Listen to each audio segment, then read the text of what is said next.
and welcome to another episode of the Success Times Happiness podcast. This is a very special edition because it is the very first episode that we have recorded in the new studio here at Thompson Legal. Today's guest is Peppi Bueti. He is a incredible human. He is the PR guy on the Sunshine Coast. He is the most well-connected person you could ever think of. He has helped me with all of my sporting public relations and marketing, and has been integral to setting up and helping me set up the law firm and everything that comes with that. So he wanted to be the first person that we interviewed in the studio, and I'm so glad that we had the opportunity to sit down with him and talk about his life and his lessons as well. So here we go. Peppi Bueti, welcome to the show. We talked about the idea of me coming out of sport, going back into law, starting a law firm, and the law firm would have a podcast studio in it. And you had two conditions upon all of that happening. What were the two conditions? The two conditions, Richard, and firstly, thanks for the opportunity, is I wanted to be your first client, which will happen at the end of January this year. And kind of indicated I wouldn't mind being one of your guests on your podcast. Yeah. And so we're now recording from Thompson Legal. First one. And you're the first one. Yeah. So thank you so much. Oh, it's great to be here. Ros White I remember the exact day that she said that I needed to meet you. And she said that there's only one Peppi Bueti. And I don't know what I had conjured up in my mind when she said that. You said that you were the absolute, the necessary piece that I needed in sport with public relations and marketing. And she said without a hesitation of a doubt that you were the person that I needed to call upon. But what's amazing since that, her saying that, is when we first met. And since then, and it's only progressed for, I think, more, probably even after the sport, but I reckon I speak to you 5 times a week. That's what my wife tells me. Leave Ange out of it. I'm sure she appreciates it on some sort of level. Yeah, the regular texts and phone calls. Less that she needs to interact with you, maybe. Yeah, absolutely. That's the key to a long-lasting relationship. And before we continue, that's really kind of what Ros White said, and to have someone of Ros's esteem to say words like that about anyone, including me, is incredible. So you are the PR man on the Sunshine Coast. But I want to, I guess, go back to, I don't know, today I wanted to get to know you more. I think a lot of people on the coast do know you, and I think you've got a great story generally. You've been ridiculously instrumental in terms of what you do professionally and what you've done professionally for me as an athlete, and all the connections and sponsorship and PR that we're able to ascertain or obtain. And then it's been a wonderful full circle to be able to now formally engage your company for the law firm. Yep. And just to see you in a different light, I guess. But I just feel like our friendship has gotten stronger as well. Yep. But I do think I'd like to chat about your life experience today. Sure. And so Peppi Bueti is not necessarily an Anglo-Saxon name. It's not. You're a full-blooded Italian. I am. Talk to me about growing up in Mount Gambier. Growing up in Mount Gambier, well, I guess for listeners and viewers who don't know where Mount Gambier is, it's a very small, as in 30,000 people, country town basically on the South Australian-Victoria border. So it's exactly the same distance to Melbourne to Adelaide from Mount Gambier. So it's a little place. It's renowned for a blue lake. Lots of different industries there. But it's where a lot of Italians went when they came to Australia post-migration. There's lots of timber facility there. So a lot of Italians used to go to Mount Gambier to live and cut trees and create a life for themselves. So that's where I was born. Your parents emigrated? Yeah, that's right. Separately. So mum and dad met in Mount Gambier, both Italians. Dad's from my late father, who passed away 9 years ago this year, he's from Calabria, which is the southernmost tip of Italy, and Mum's from a little town called Murrulcano, which is about a couple of hours near Naples, so sort of in that Basilicata area. So they met in Mount Gambier. It wasn't easy back then for any migrants, but even within Italy, like, because my dad's from Calabria, and I think a lot of people know Calabrians have a fairly tough reputation. It's where the mafia is from. So, and even though where my mum is from was only 2 or 3 hours drive away, they were still considered to be like bad people. You don't associate with the Calabrians. So Dad had to do a lot of legwork with Mum's parents to win her heart and their trust. And even the first 3 or 4 years of their marriage, they had to live in the family home with my grandparents. Amazing. Before they moved out, yeah. So there was a real trust factor at play there, absolutely. So I have 5 siblings. So 4 of my 5 siblings were born in that house with my grandparents. Wow. I was about to ask whether they had separate bedrooms. Yeah, they do. They did have separate bedrooms, but I still know the house, and we still own the house. And yeah, grandparents' room was there. Mum and Dad's room was right next door, and then me and my 2 other brothers shared a room. I've got no idea where my sister. Maybe my sister was in Mum and Dad's room. I'm not sure. Yeah. And is it through that upbringing, do you think that has set the tones or the importance of family for you? I'm really lucky because we have lots of family in Mount Gambier. So as I said, there was a lot of Italians that migrated to Mount Gambier, and so both sides of my mum's side of the family and my dad's side of the family, particularly my dad's, we had a lot of family there, and a lot of them were involved in the local soccer club.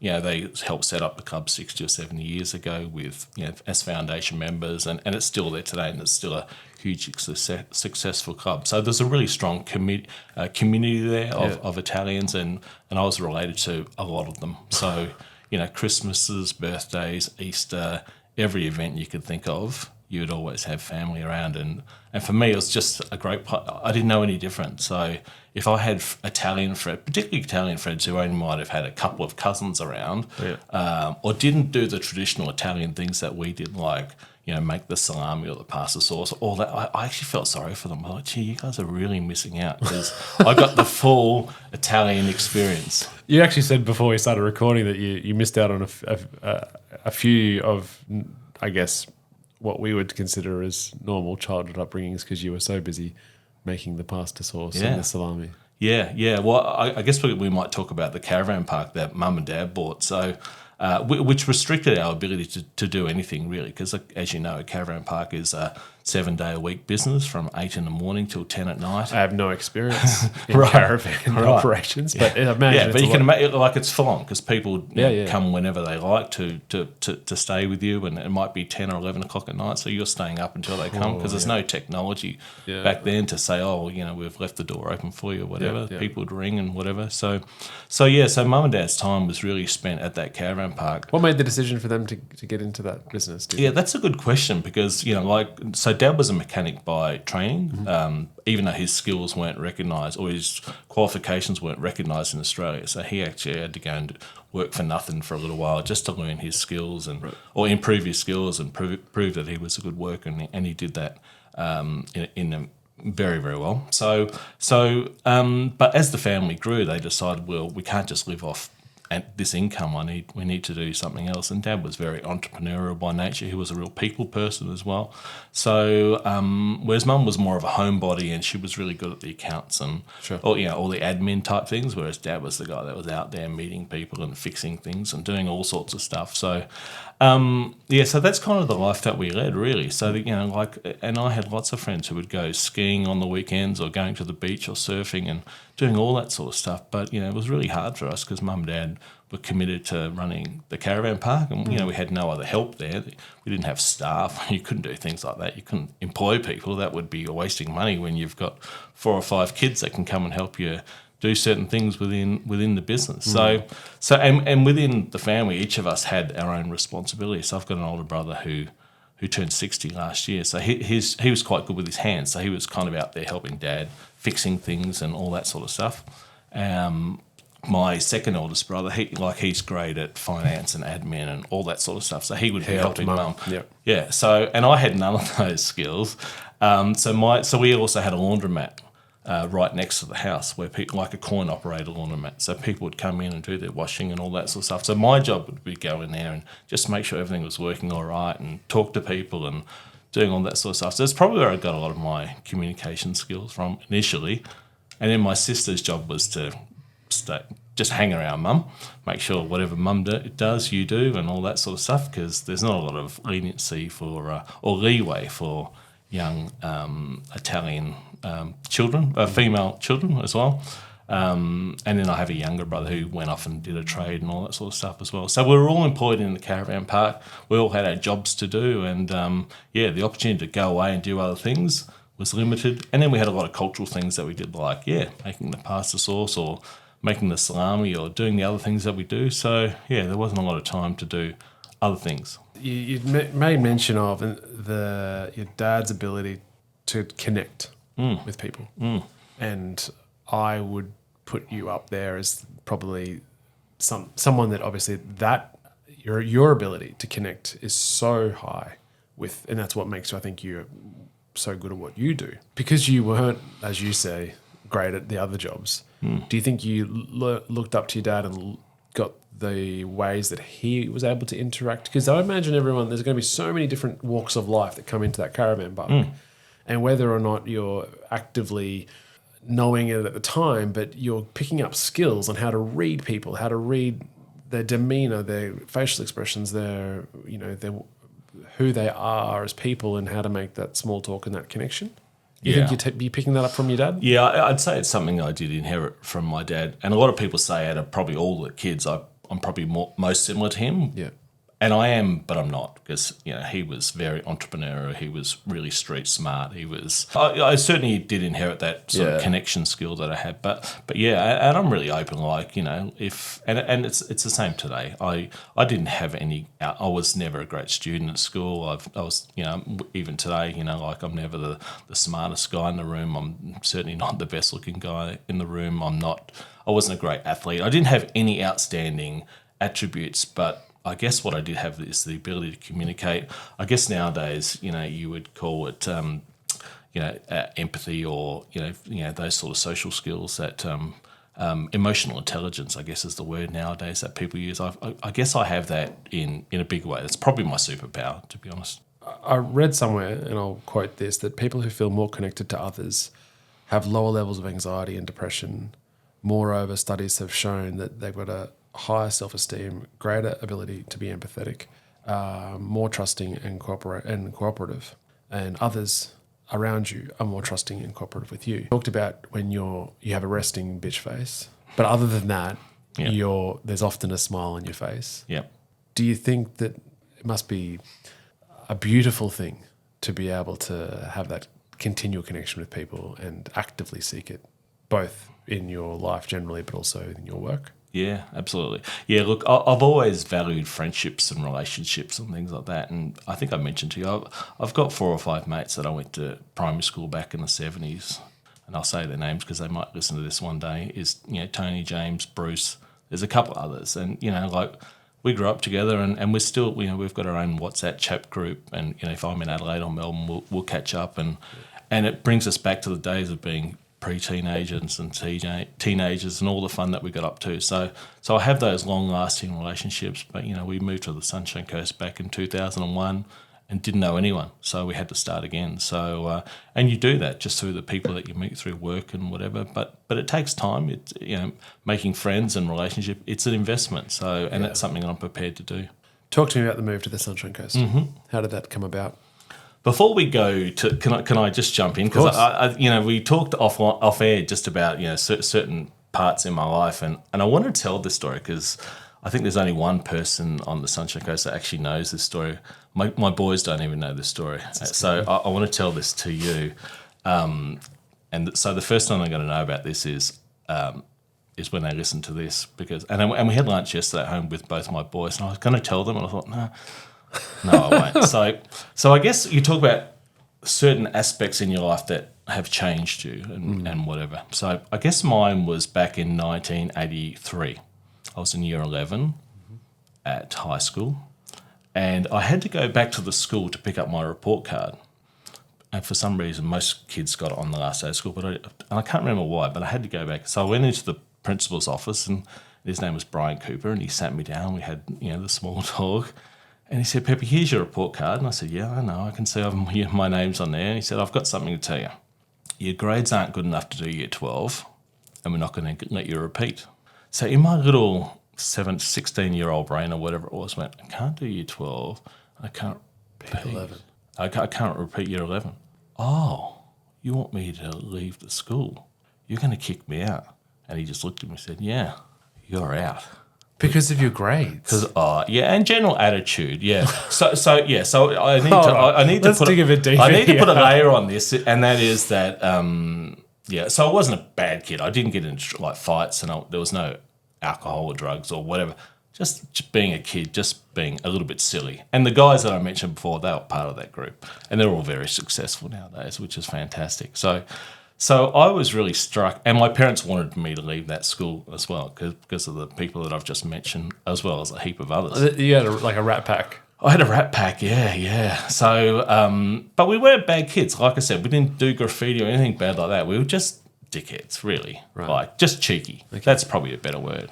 So that's the fork in the road for me in my life, because I could have gone home to mum and dad and said, hey, I've just been kicked out of school. And I would have. Do the others get kicked as well, or just you? No, just me. Ironically, no, sorry. One of the young Bruce, he moved to Adelaide. So, and then Tony's was academically brilliant, so they needed to keep him. And James was, they kept him as well. So I think, or maybe James went and got a job. I can't remember. So I went. So I could have gone home, told mum and dad, but I decided no, I'm not going to do that. I need to work my way out of this situation. And in what I do, PR, we call this crisis communication or crisis management. Yeah. So I just went to the local high school. So there's 3 schools in town. I went to the local high school. And I said, I need to talk to the principal. They said, sure, but you'll have to wait. Happy to wait. Sat down with the principal and said, look, I think it's time for me to have a fresh change. I need to come to this school next year. And the principal said, yeah, no problems at all. Just sign here. Said thank you, got all the paperwork, went home, saw mum and dad, said, Mum, Dad, you know what? You guys are right. That school is no good for me, and those friends are no good for me. Next year I'm going to go to Mount Gambier High School. And I've already sorted it out. They go, we've been saying this for years. Those fellas are bad, and they were trouble and blah blah blah. And so the following year, 1984, I went to Mount Gambier High School. I met Angela, and that's serendipitous anyway, isn't it? Yeah. Well, there you go. And then I had a fantastic year at school. I actually did really, really well. And Angela being your wife. Yeah, Angela being my wife now. Yeah, exactly. And I did really well academically and got enough points to go into uni and went from there. Wow. Yeah, so you're expelled essentially. Yeah. You're not welcome back here. Yeah. You're the golden child because you finally followed your parents' advice and moved schools all on your own accord. Yeah. And there is a little side story to that. My mum and dad were caught up with the school principal of the school that I was discharged from, and the principal came up to Dad and said, oh, hi, John, how you going, blah, blah, blah. Look, we're sorry we had to kick Peppi out of school. And, my dad's got, what are you talking about? He left. He left. And he said, no.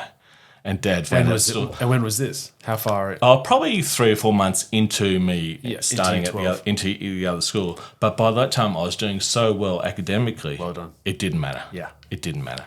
So, so that's my first sort of issues crisis management if there wasn't anyone, if PR wasn't showing up as your career option. Very, very clearly, early days. Yeah. So that's, but to me, that's an absolute fork in the moment, because if I had gone home, I would have just stayed in Mount Gambier and did whatever, and wouldn't have realised my full potential. But the ability to go to university, get a degree, get an MBA, and work in corporate PR and all that sort of stuff wouldn't have happened if I hadn't have made that call. How long? I mean, this is a long time ago at that moment. But how long did you sit in going, okay, I've got to figure out a way through here rather than the floor or the earth just? Oh, I had to do it straight away. It happened within hours. Yeah, I appreciate that. But I mean, the principal tells you this news, and is it within seconds of you going, okay, I got to figure my way out of here? Oh. Or is there a moment? Yeah, look, by the time I walked out, I realised, within an hour or so, I realised that I needed to do something because the alternative wasn't great. Yeah. First of all, seeing my parents face to face and telling them, but also, not having that plan B. So having a plan B is important. Yeah.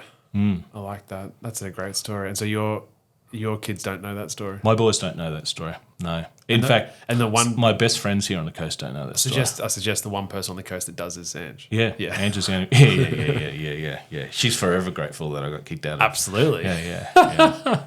In waltzes the knight in shining armour to school. Yeah, well, I was the new shiny thing for a little while. So, but that's worn off. So then you moved to the coast. Yeah. Oh, yeah. So I studied down there. Studied in a place called Warrnambool, Victoria. Got my degree. Moved to Adelaide. Got married. Moved to Brisbane in '96. Worked for Chevron, the oil and gas company, and Powerlink, high voltage electricity company, and then moved to the Sunshine Coast in 2001 to work for Lensworth, which is now Stockland, the developers of that Kawana Island area. And at what point are you having kids here? By the time we moved here, we led a pretty selfish life. We lived in New Farm, Tenerife area. We had in Brisbane. Yeah, in Brisbane, we're both professional, and that's kind of near the valley, and we kind of enjoyed that whole nightlife and all that sort of stuff that went with it. But we kind of were early 30s, and we thought, if we're going to have a family, now's the time, and the coast is such a great place to bring up kids. So Oscar, our eldest, was born in September 2002, so not long after we moved, 15 months or so, 12 or so, 12, 13 months, Yeah, okay. Had you holidayed up here? Sorry, the point I was going to make is that because we lived in New Farm, we used to come up north quite regularly to like to Noosa and Mooloolaba and places like that. So we had a really good affinity with the location. We weren't sure about living here and having a business, and we thought it was a bit of a cultural wasteland. But it's certainly changed for the better over the last 20-odd years. Yeah, it's certainly... Well, I mean, I think it's still got a bit to go. Got a bit to go, but it's, there's a lot more to show people nowadays, which is great. And then talk to me about Sunnycoms. Yeah, Sunnycoms. Okay. Well, just like you're working for Chevron. Yeah. Come up here. I'm working for Stockland, sorry. Yeah, worked for Lensworth and stayed for a couple of years, and then I moved on and worked for a consultancy firm with a couple of well-known local guys, Tony Long and Damien Brown, and did that for 6 or 7 years. And then I had some friends, Rick Chapman, who started up Hot 91 and Zinc here on the coast. They were setting up an advertising agency. The radio stations. Yeah. So they were setting up an advertising agency with Roger Delaney, who's our managing director, and they had just so they were a traditional media buying agency, but they were talking to a lot of different clients, and a lot of them were asking about PR, and they said, well, why don't you set up shop? We'll start up a new business within the business. So that's kind of where it started 11, 12 years ago, and haven't looked back. And up until that point, you've been an employee. Yeah, that's right. And so then you're shifting to more of the entrepreneurial side that your old man, your dad had. Yeah. Was that an easy jump for you? It's probably easy is not the right word, but I've adapted to it pretty well. Yeah, I've probably never seen myself as the 9 to 5 guy anyway. I love to work in corporate. I like the high life that you get to the travel and all the perks and whatever that you get in corporate. But the idea of living on the coast and having my own business meant a lot to me. And also we had family then as well, so I didn't want to do all the big travel or go to Brisbane on a regular occasion. So I wanted to be present as a parent. So so it was nice to be able to combine both those things as well. Yeah. Back to your old man. I remember you telling me a story about how he was showing you places where he stashed things. Yeah, okay. So we've got to remember that we need to... So where Dad's from is Calabria, and they had no money. They were dirt poor. So he often used to say when he came to Australia, he had a suitcase. He had an empty suitcase, but he pretended that there was something in it. And I really like that because he had nothing. He said he had a shirt and maybe a little bit of cash or whatever. So he had nothing. So it was everything that he got in his life he worked for. And so he wasn't a big spender. There was no flash holidays, there was no flash clothes. He eventually bought a Mercedes as he got a bit older and built a very nice house and all that sort of stuff. But everything was about putting back into the family, into the business, that sort of stuff. So, yeah, but Dad was a little bit quirky as well, and much loved by the community as well. So there was also, running the laundromat, he used to love that because we used to have to go and empty and take all the cash out. And so once on a Sunday night, all the cash would be on a big table like this here, and all us kids would count it, put it in the bags, and we'd have to take it to the bank. And I remember walking to the bank, and all the bank people go, "Oh no," because they had to count it again. So, but Dad will love all and we did as kids too. We thought, wow, how good is this? All this cash, this is normal to us. So in the new house we had a spa bath. We still do have it, but it had a side panel. And I remember Dad called me over, and he'd often say, "Peppi, come here," and he'd sort of kick the side of the panel of the spa bath and said, "If you ever need any cash, there's a little bit in here." So he kicked it, and it came open, and there was a nice little wad of cash that was there for me as well. So and the other story which I told you, which I never used, so we actually somehow he blocked all that up now, so that's not around anymore. And also, when during the gun amnesty after Port Arthur, Dad was a pistol shooter, which is not unusual for an Italian to know how to use a gun. But he gave a lot back, but there was a couple that he kept, and we've got a farm back home, and he said, "Peppi, come here," and he took me to where the tractor was parked, and he said, "If you dig a metre under here, there's a gun there. If you ever need any cash, you'll get $4,000 or $5,000 out of that." And I just went, "Dad, what am I going to do?" Fantastic. So he was a bit of a hoarder, a little bit left of centre, but certainly knew the value of money. And then 9 years ago, you had to say goodbye to him. Yeah. Must have been a fairly, I guess, challenging time for someone who's held in so high esteem within his community, and what he meant to you as a father, obviously. What's your memory of that? Yeah, that's it, and you can probably tell my voice. It's actually even hard to talk about it now, 9 years later. Yeah, Dad was a giant in our family, and also in our community. He was heavily involved in our local soccer club.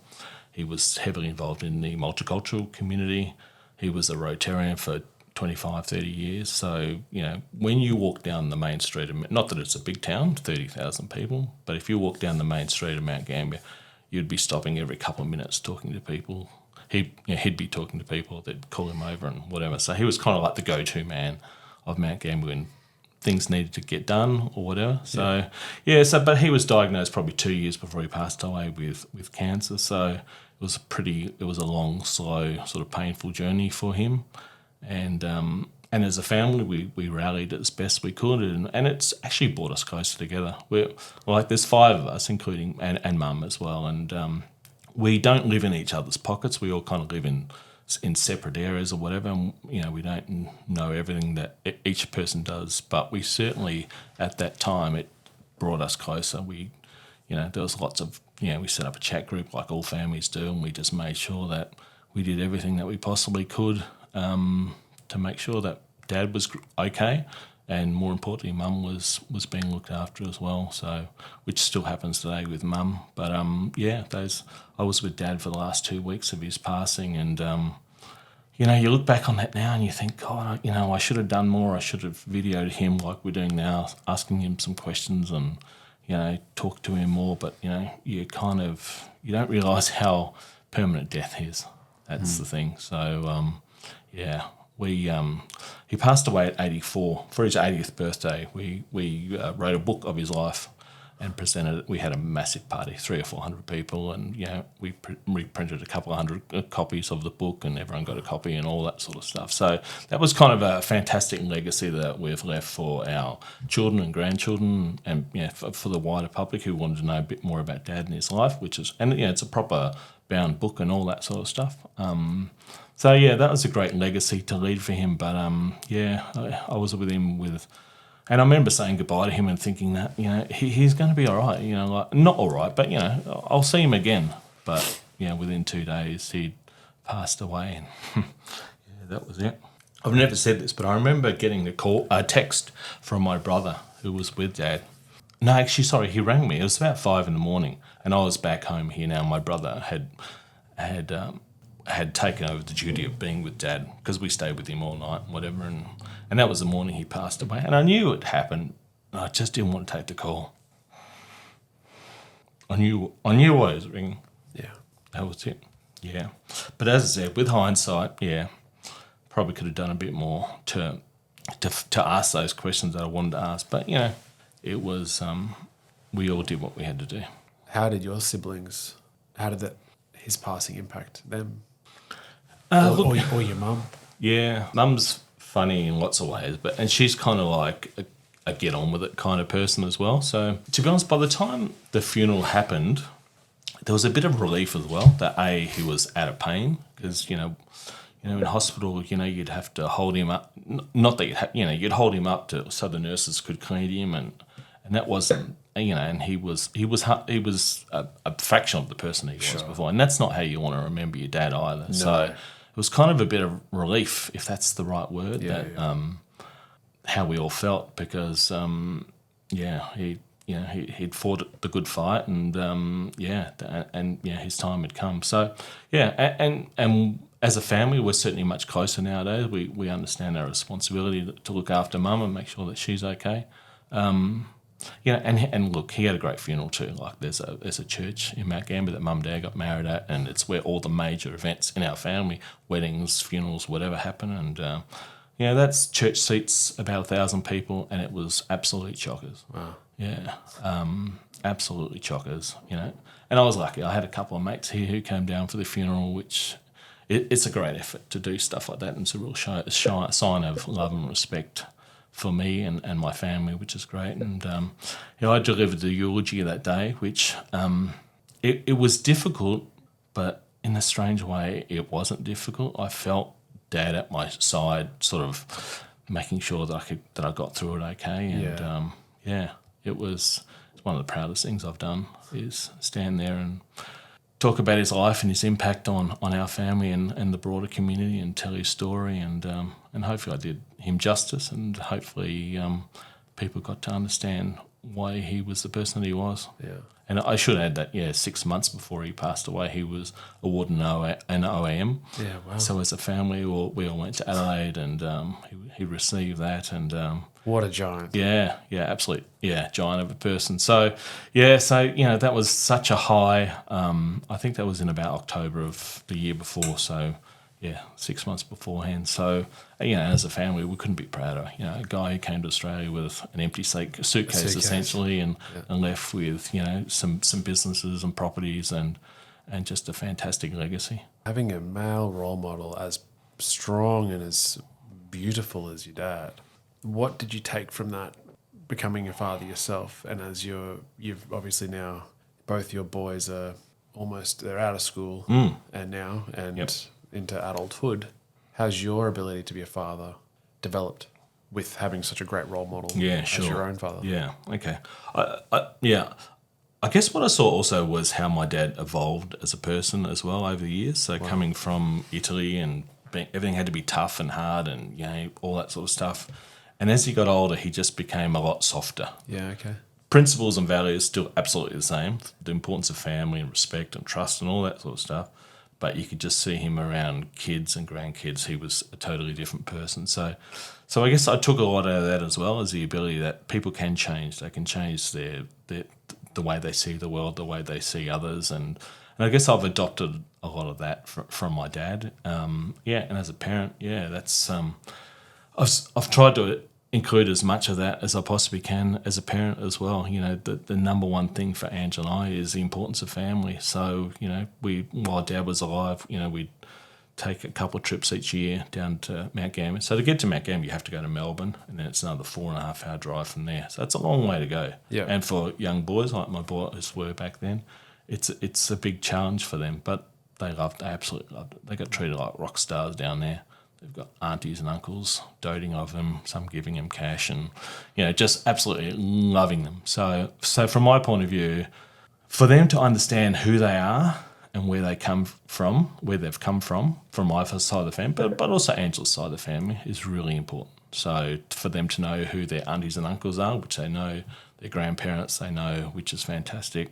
my oldest son, who's 21, Oscar, he went to Italy last year and he spent time we've got family in Paris, stayed with them. His godfather lives in Turin, stayed with him.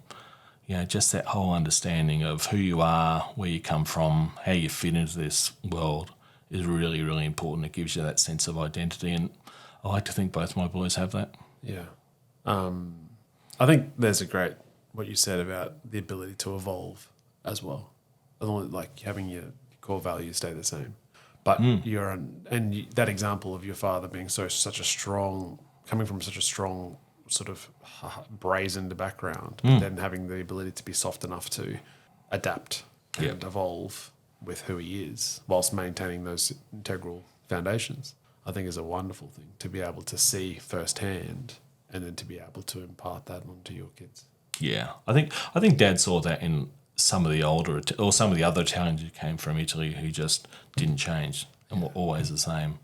If you don't evolve, you die, and he saw that. He went to another level once he really understood that, and I think being a Rotarian actually helped him with that because he got to meet with a whole heap of different people from all walks of life, and that gave him another dimension as well. People look at you, Pep, and I can't speak for everyone, but certainly from my side, is that it is this sort of, I don't know, person that has it all together, in the sense of you've got the business side going well, you're more often than not smiling and having an enjoyable time. You got Ange there, you got the boys. It's just life is beautiful. Yep. What did I say last night? La vita è bella. Yeah, no, life is good. Life is good. Yeah. And I showed you that little snippet from Life is Beautiful, the fantastic Italian film from 1989, which won an Academy Award.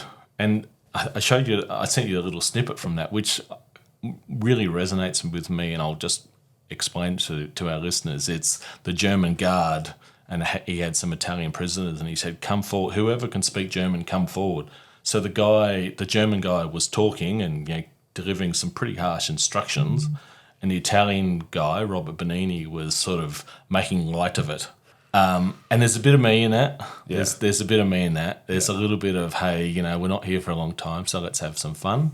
I'm a big believer in informing and educating people. Educating people and having fun along the way as well. I think that enhances your learning. Yeah. But part of that little clip that I showed you was, there was a little kid, and you could see the little kid was trying not to laugh because he was making fun of what this German guy was about. But it just reminded me of my dad's funeral again. We all got up on the stage, up on where the coffin is, in the church, and I hugged all my siblings before I got to make do my eulogy, and I looked at my sister and I said, "Just laugh at my jokes. This is my dad's funeral." And she just looked at me in a nice way and just said, don't change, and you're a dickhead. In the same sort of light. So I delivered a few one-liners and whatever at my dad's eulogy to hopefully bring a little bit of light and laughter to a pretty solemn occasion. Yeah, I can only imagine that was exactly what you would be doing. Yeah. But I guess where I was headed though is that whilst that perception is good and probably true for a large extent, 2020 brought its own challenges for the Bueti household. Yeah. And I don't know a huge extent. I don't know the extent of it. I only know a little bit of it. And I know there's a lot of people who know you well that don't know much about it.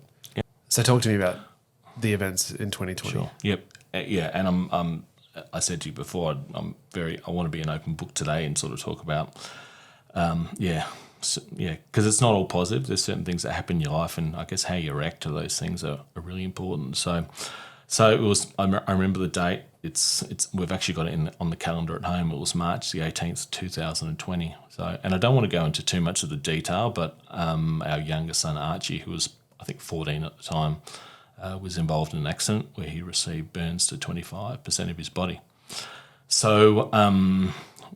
We didn't know that at the time. We just received a phone call saying we had to go to Children's Hospital in Brisbane that night. So we made our way, Ange and I made our way, and down to Brisbane. We've got an older son who was doing year 12 at the time, so it was pretty stressful for him as well. So, I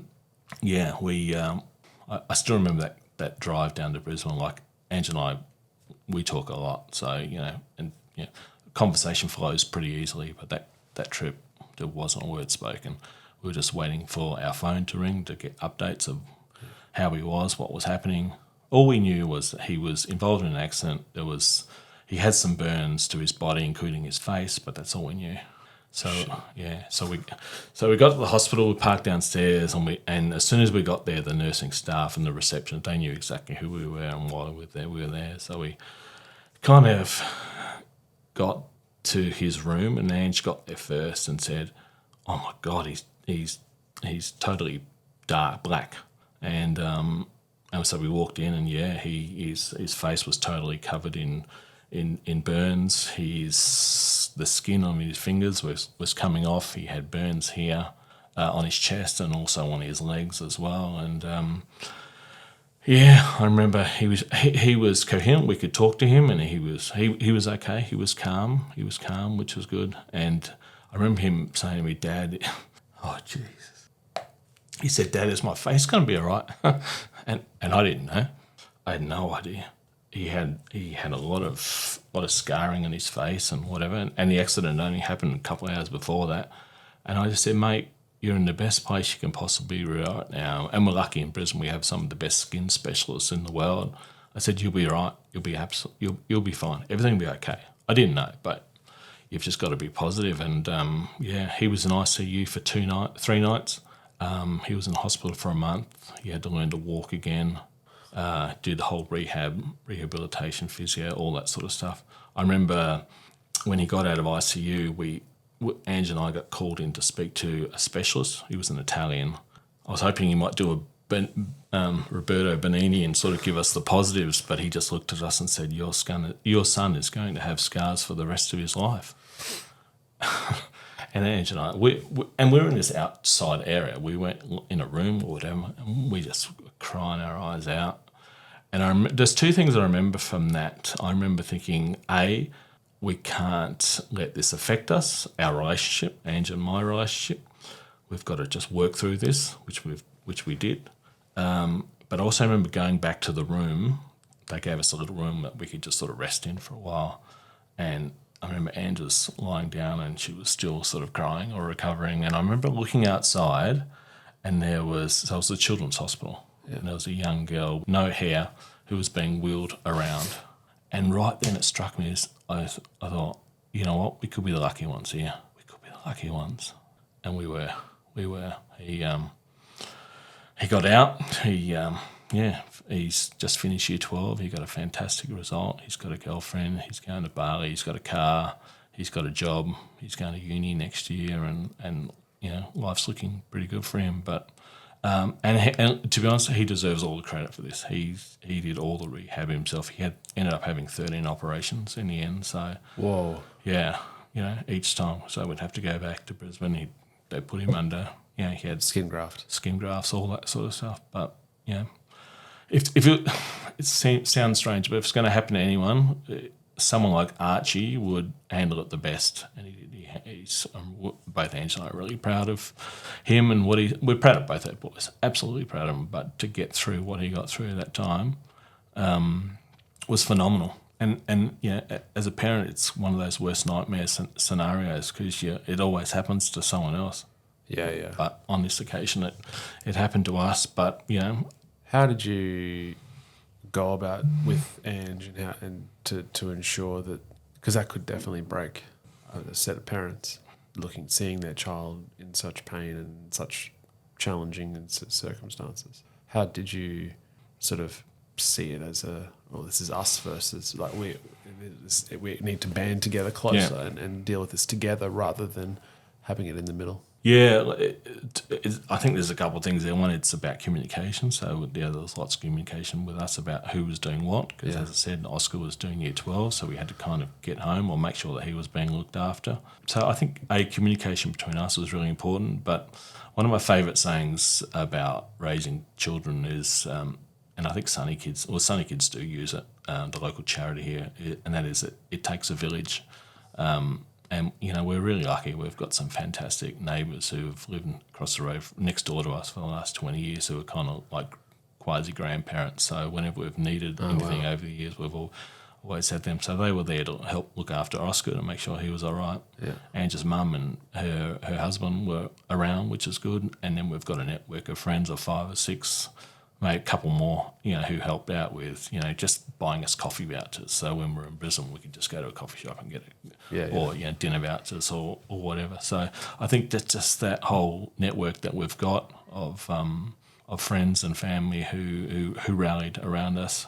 My sister, she's Archie's godmother and Oscar's as well, but Archie, she sent him some money, and one of the things that he wanted was a PlayStation in hospital.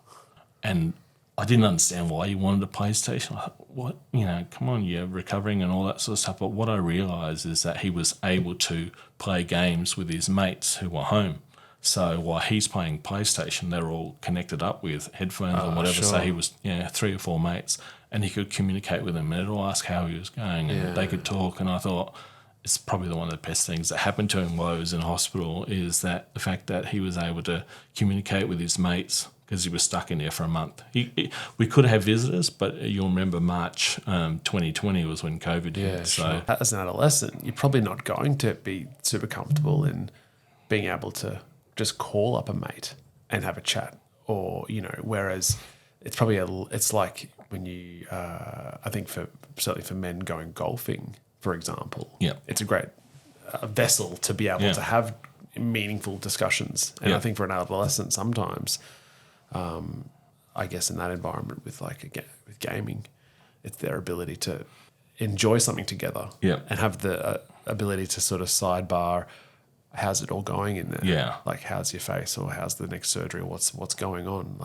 But not necessarily have the ability to do that just on a straight conversation, maybe. Yeah. So I think that sounds like totally. perfect. And I didn't understand it at the time, but once I saw it for the first time, and in fact, I've actually got a little video of it somewhere of when he was first connected and talking to his mates, and you could just see his persona changed a lot. But also it's stressful for his mates too, because they're really close and they didn't know what was happening, whether he'd get out or how disfigured he might be, etc.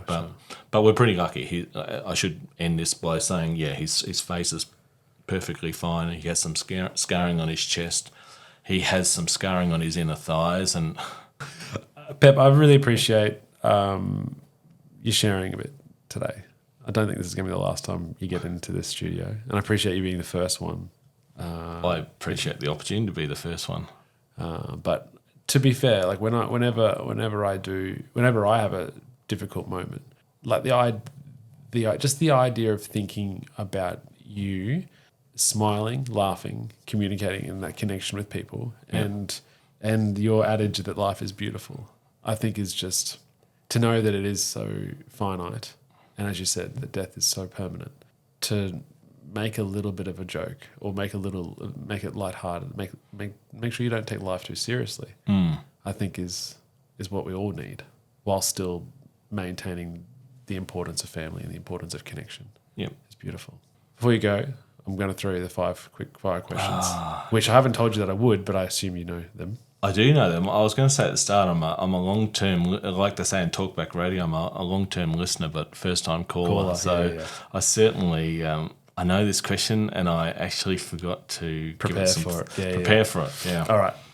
Well, maybe you can come back. No, I'm done. I'm good. You're right. All right. Number 1 tip for someone looking to be more successful in their life. Oh, I didn't know these questions. Well, you said you're a long-time listener. I thought it was the 5 people that you want to get on the show. No. Yep. What someone wanting to be more successful in their life? Yep. What's the first tip that comes to your mind? Apart from hard work, which is the Italian way, it's to me, you know what? It's about being a good listener. I think I think it's a real skill. It's the ability to listen to what people are saying and enact. I think too soon people are too ready to give advice or to not listen. But I think if you can listen, and I think the other point is having a really good network around you, a really good network of people who you know and trust and who are specialists in what they do, because you can't do everything yourself. Number 1 tip for people wanting to be more happy in their life? Surround yourself with good people. Yeah, I love that. I love that. Yeah, I don't have a lot of time for people who are nasty or bad or have bad intentions. I've tended to weed those people out of my life. We're in a lucky position now with the business that, when I first started, we just take on everyone because you wanted everyone, but not everyone's suitable for you from a business point of view. So, we tend to weed out who we have as clients and who we don't as well. So surround yourself with good people. Number one book that is you'd be most wanting to gift or recommend? I was really lucky when I worked for Powerlink down in Brisbane. We did the program and read the book 7 Habits of Highly Effective People. I've read other books over the years, leadership management books, but I struggle to find a better book than that. Okay. It's simple, it's easy to understand, and I've tried to pass it on to my boys, but so far I don't think it's worked. Our most influential person in your life, Pep? It has to be my dad. You could probably tell by the conversation today, and I miss him absolutely every day, and I hope he's proud of the life that I'm leading now. But yeah, definitely most influential is my dad, and one of our directors, Rick Chapman, Chappie. He's just a great mate. He's always looked out for me and helped me out with business, personal life, private stuff. When stuff happened with Archie and Oscar, he's always there for you. He's an incredible person. And then finally, the number one, a guest, famous or not, you think we should have on the show? Can I have a couple? You can have as many as you want. Okay. Oh, good. Okay. This is one I had thought about. We do have a lunch appointment in about 3 minutes. We do. Okay. The first one I'm going to say is Trent Dalton, Boy Swallows Universe. I've got a big man crush on people who can write really well, so I think he'd be fantastic. Rupert McCall is great writer, great orator. I've managed to get to know him really well over the years, and I think he'd be fantastic. Former Western Bulldogs footballer. He also writes articles in the paper. Bob Murphy. I really am impressed with him as a person and the way he leads his life. Probably those three are the It's not surprising they're all right. Yeah, they all write. Yeah, from the PR guy. And from a from a female point of view, we've already had Rose White, but I think she's a hero. I really do. I think she's an incredible point of view person.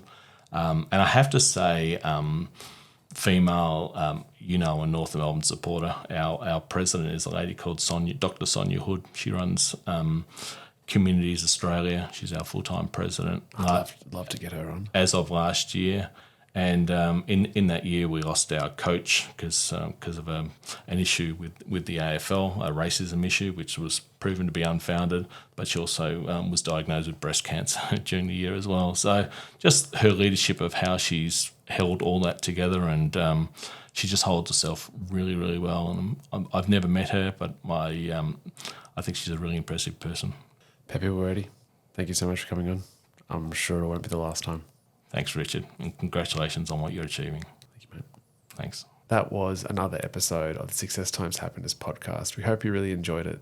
Just before we recorded, we had the tradie who's fitting out our kitchen in the law firm. So if you really did enjoy this, please share it with any tradies that you think would enjoy it as well. Until next time, peace.